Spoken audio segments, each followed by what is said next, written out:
On fait des choses qu'on regrette vraiment. Avec le temps j'ai prêté serment, je l'ai fait sincèrement, on oublie bêtement. Je rêve d'une vie où je m'endors sagement. Je suis conscient que je te dois tellement. Avec le temps j'ai prêté serment, je l'ai fait sincèrement et je le dis clairement. J'ai fait des choses que je regrette vraiment. On me dit mais y du tien, combien se perdent en chemin. Que ferais-je si j'étais toi? Que ferais-tu si t'étais moi? On me dit mais y du tien, combien m'ont tendu la main. Que ferais-je si j'étais toi? Que ferais-tu si t'étais moi? Je suis venu, j'ai vu, j'ai perdu mon temps. Et je n'ai rien pu faire à part serrer les dents. J'ai rêvé ma vie à travers la vitre. On désire sans effort la miséricorde. Celui qui prend la vie est derrière la porte. Là tu réalises que tout est passé si vite. J'ai continué ma route. J'ai continué ma route. Continué ma route. J'ai continué ma route. J'ai continué ma route. Continué ma route. On fait des choses qu'on regrette, c'est vrai. Et j'ai appris à me mettre en retrait. Parfois je suis distrait et j'en ai trop fait. Je vis la nuit car je rêve en secret. Tous ces mots que je vais emporter. Dans les épreuves je me suis enfermé. Je me mets en danger, je construis, je défais. On fait des choses qu'on regrette, c'est vrai. On me dit mais y du tien, combien se perdent en chemin. Que ferais-je si j'étais toi? Que ferais-tu si t'étais moi? On me dit mais y du tien, combien m'ont tendu la main. Que ferais-je si j'étais toi? Que ferais-tu si t'étais moi? Je suis venu, j'ai vu, j'ai perdu mon temps. Et je n'ai rien pu faire à part serrer les dents. J'ai rêvé ma vie à travers la vitre. On désire sans effort la miséricorde. Celui qui prend la vie est derrière la porte. Là tu réalises que tout est passé si vite. J'ai continué ma route. J'ai continué ma route. Continué ma route.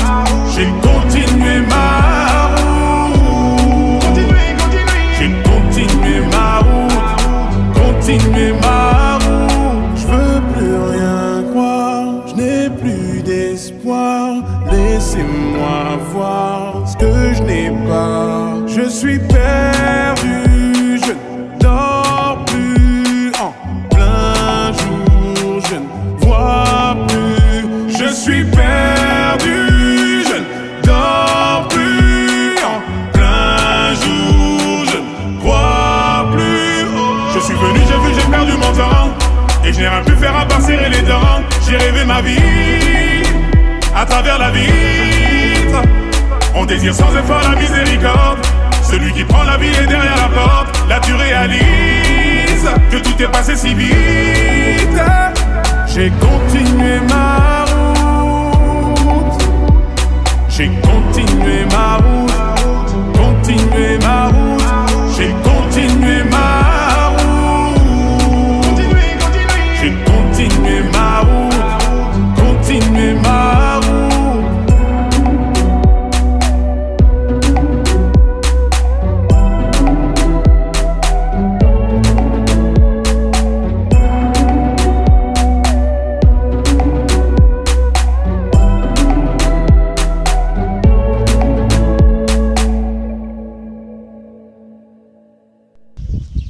Ici, le titre de l'ouvrage de ce coaching, c'est Industrie. Industrie. Industrie. Introduction. Grâce aux grandes œuvres réalisées avec succès de James Watt a déclenché la révolution industrielle en Europe, le 19e siècle. Le temps où les êtres humains ont intégré les machines dans le monde du travail pour produire les biens ou les services. C'est les travailleurs qui manipulaient les machines pour produire des produits, d'où la naissance de l'industrie.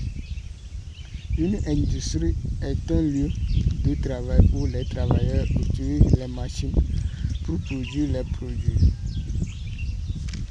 Les industries offraient de l'emploi aux travailleurs en Europe au 19e siècle Grâce aux œuvres de Henri Fayol, l'entreprise a vu le jour. Henri Fayol a montré les différentes fonctions d'une entreprise, à savoir la fonction technique, la fonction commerciale, la fonction comptable, la fonction de direction, la fonction financière et la fonction de sécurité. Cette œuvre de Henri Fayol a révolutionné le monde d'industrie davantage, et les œuvres de Max Weber, qui a montré les différentes autorités administratives d'une entreprise, entre parenthèses, hiérarchie d'une entreprise. Donc, une entreprise a une hiérarchie. Donc auparavant, une industrie s'arrêtait à la production, à la salle de production. Et donc, on parle notamment de la fonction technique ou l'activité ouvrière de l'entreprise. Donc, à base de plusieurs théories de Henri Fayol, de Henry Ford, Max Weber, donc l'industrie s'est transformée de nouveau et offre plusieurs choses aujourd'hui. 1. Transformation. L'Afrique a connu l'industrie à l'époque coloniale grâce à la transformation du coton, du café, du cacao, etc. sur le sol africain. Cela a occasionné des emplois en Afrique. Une industrie transforme toujours des matières premières en produits finis ou en produits manufacturés. Par exemple, les sacs de riz, les poissons congelés, etc.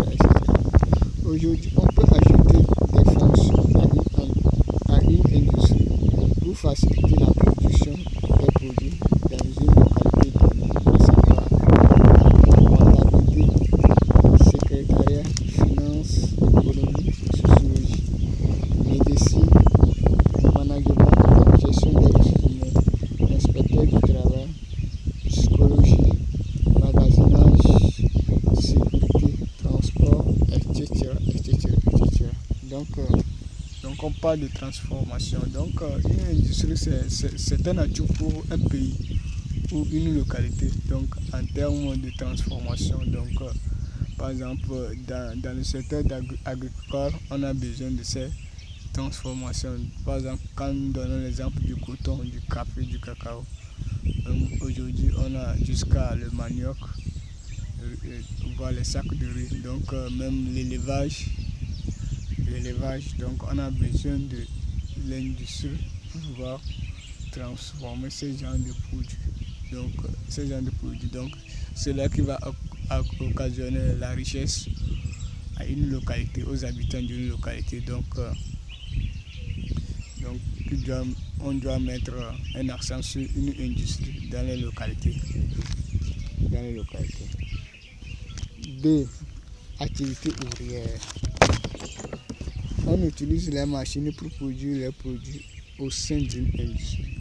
Ces machines demandent des travailleurs pour les manipuler lors de la production pour produire les produits finis. D'où la naissance des activités ouvrières au sein d'une industrie. Les travailleurs qui exécutent ce genre d'activités se nomment ouvriers. On les embauche en tenant compte des critères proposés par le chef de l'industrie et on les forme au sein de l'industrie avant qu'on les confie leurs tâches quotidiennes au sein de l'industrie, dans le souci qu'ils participent à la production des produits de l'entreprise.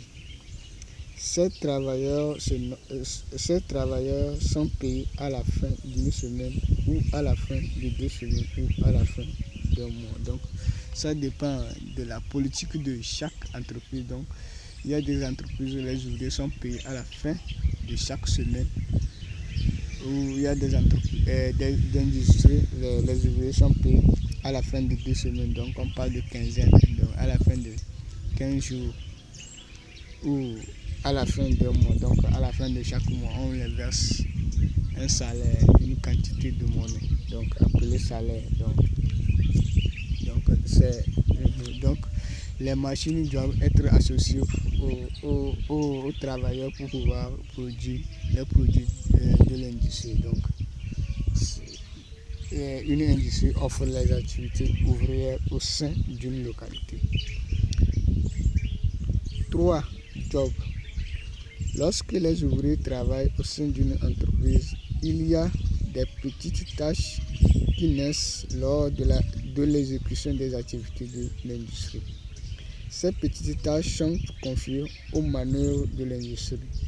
Ces petites tâches sont des jobs, où sont appelés les jobs. Par exemple, mettre propre la salle de production, transporter les produits finis au magasin, transporter les matières premières du magasin à la salle de production, etc. Donc, on embauche ces travailleurs et on les forme au sein de l'industrie. On leur confie leurs tâches quotidiennes qui est d'aider les ouvriers dans le processus de production de l'industrie. On les paie à la fin de chaque semaine. Donc, eux, à chaque semaine, on les verse leur salaire. Donc, ils sont pointés par jour. Donc, on sait que par jour, ils gagnent une quantité de monnaie. Donc, c'est la somme de ces quantités de monnaie qu'on les verse à la fin de la semaine. Donc, après le travail, le samedi, on les verse leur salaire avant qu'ils ne rentrent chez eux à la maison. Donc, c'est un atout aussi pour la société, pour les gens qui n'ont pas encore eu une grande compétence pour pouvoir prendre la fonction, etc. Donc, c'est un atout. Donc, c'est une industrie qui offre ses atouts aux habitants d'une localité, de tirer une source de revenus. Donc, il est nécessaire de prendre soin d'une industrie au sein d'une localité. 4. Activité intellectuelle. Une activité intellectuelle est une activité qui est bien différente d'une activité manuelle. Les travailleurs qui occupent ces postes de travail ont la compétence des postes de travail de l'université et du centre de formation, à savoir la comptabilité, le finance, le marketing, le secrétariat, le magasinage, sociologie, médecine, management, etc.